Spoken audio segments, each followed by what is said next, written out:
Hello, friends, and welcome to Adventures in Pixieland. My name's Amy, and I'm an ordained minister, and we are in Bible study. We are in the NIV, and we are in the book of 2 Chronicles, and we are in chapter 23.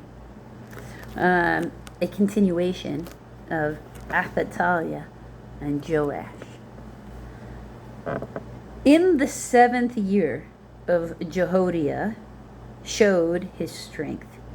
He made a covenant with the commanders of the units of 100. Azariah, son of Jehoram, Ishmael, son of Jehonan, Jehohanan, Azariah, son of Obed, Maaseiah, M-A-A-S-E-I-A-H, son of Athaliah, A-D-A-I-A-H, and Elishaphat, E-L-I-S-H-A-P-H-A-T, son of Zikri. They went throughout Judah and gathered the Levites and the heads of Israelite families from all the towns. When they came to Jerusalem, the whole assembly made a covenant with the king at the temple of God. So, because there was the wicked grandma, they had to sneaky go out. So he had to sneaky go out, send messengers to all the people going, "Psst, don't worry. We have a boy king. He's 7 now. If you want to come, we'll anoint him. And we'll get rid of this crazy lady." Jehoiada said to them, "The king's son shall reign, as the Lord promised concerning the descendants of David. Now this is what you are to do.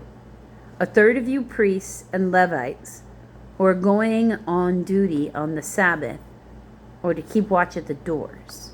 A third of you at the royal palace, and a third at the foundation gate.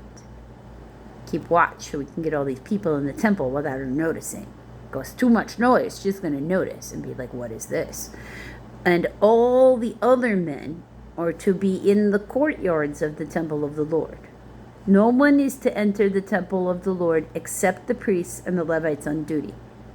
They may enter because they are consecrated, but all the other men are to guard what the Lord has assigned to them." Get E. Or to observe the Lord's command not to enter. The Levites are to station themselves around the king, each man with his weapon in hand. Anyone who enters the temple must be put to death. Armed priests, ready to murder. Stay close to the king wherever he goes. Protect this child with your life. This is a child. The Levites and all the men of Judah did as Jehoiada the priest ordered.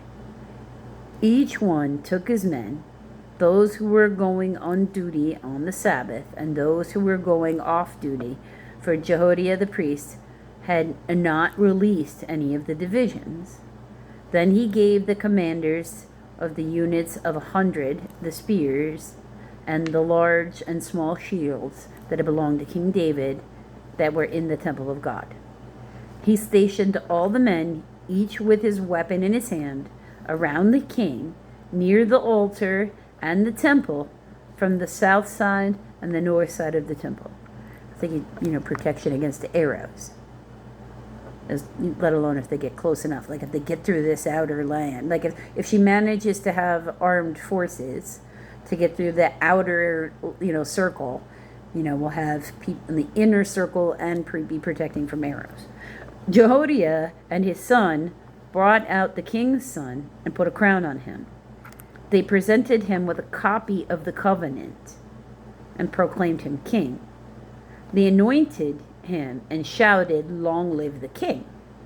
When Athaliah heard the noise of the people running and cheering the king, she went to the temple of the Lord. She looked, and there was the king standing by his pillar at the entrance. The officers and trumpeters were beside the king, and all the people of the land were rejoicing and blowing trumpets. And the singers with musical instruments were leading the praises. Then Athaliah tore her robes and shouted, "Treason!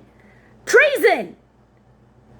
Jehoiada, the priest, sent out the commanders of the units of 100 who were in charge of the troops, and said to them, "Bring her out between the ranks." F. Or out from the precincts, and put a sword to anyone who follows her. Like, drag her out of here.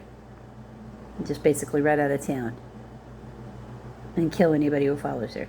For the priest had said, "Do not put her to death at the temple of the Lord." And no bloodshed inside of the holy place. So, not like that bloodshed. And so, like, animals is the only thing he's permitting. He didn't say kill humans inside his temple.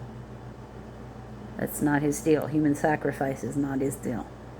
So they seized her, and she reached the entrance of the horse gate on the palace grounds, and they put her to death. So they drug her right out of where they're, and well away from the temple grounds.